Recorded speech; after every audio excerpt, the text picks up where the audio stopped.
Okay, let's get to where the race stands right now. Our CBS News Battleground Tracker focuses on the 18 early Democratic caucus and primary contests, starting with Iowa and up to and including Super Tuesday.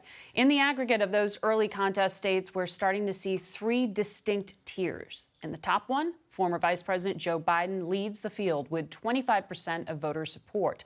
Senator Elizabeth Warren has 20%, and behind her is Senator Kamala Harris with 16%. Senator Bernie Sanders rounds out the top tier with 15% support.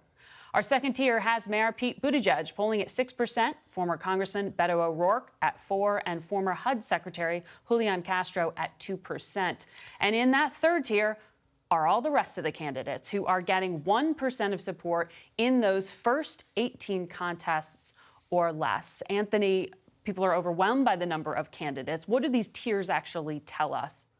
Well, the way that you define tiers, in my mind, is you look at the candidates who are in position to get delegates, because ultimately that's what this contest is about. They're trying to win delegates to that national convention next summer. Well, you have to get at least 15% in a state in order to get some delegates. So that's where I think you see that top tier defined, all those candidates in position to get delegates across these early states. Now, one of the things that's changed since last month when we talked to voters is that Joe Biden still leads, but it's a much tighter race now, particularly in a number of these earlier states, in Iowa, in New Hampshire. I would describe it as very fluid within that top tier. People are considering all of those candidates, even if their first choice at this point remains Biden.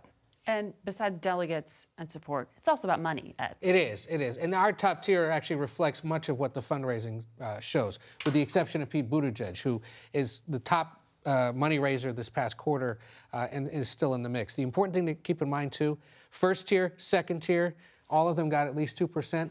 That matters because it qualifies them potentially for the September debate. You have to have at least 4 polls that show you getting at least 2%. So this is good news for anybody up to Julian Castro. It's terrible news for everybody else. Anthony, what are we seeing in terms of how the candidates are starting to define themselves? Well, start with this. The top issue for Democrats is health care. If there were top 3 issues, it would be health care, and health care. And that defines a split in the party in the sense that Joe Biden does better among Democrats who think that they're a little bit skeptical of a Medicare for all plan, or they think if there is one, that it should at least compete with private insurance. But the more progressive candidates, the Warrens, Harris, Sanders, all do a little bit better with voters who say either replace private insurance or asserting absolutely go with Medicare for all. And I think that the healthcare issue is starting to define something of a split there in the candidates. Yes, it hews to ideological lines as well. More moderates, where Biden does better, more progressives and liberal voters, where the other candidates do better. But that's starting to where you start to see that split. But it's cost, not the type of coverage. Exactly. And I think that's going to be one of the real defining aspects of this debate going forward, especially into those debates next week. And it's telling that you continue to hear someone like Joe Biden say, I'll fight anyone, Democrat or Republican, who wants to tear apart Obamacare, which is a signal to Bernie Sanders, Elizabeth Warren, Kamala Harris. You want to fight for Medicare for all, I'm going to fight you because the system we have is working.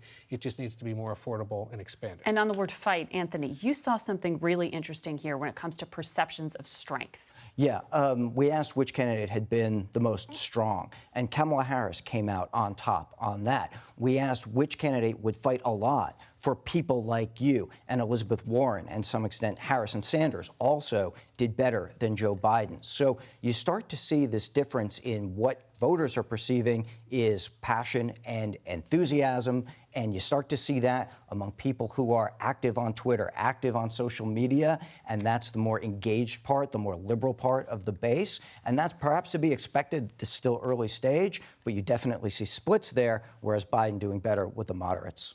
Anthony and Ed, thanks very much. And all of you can see the full results of our CBS News Battleground Tracker, including state-specific polling, on our website at cbsnews.com.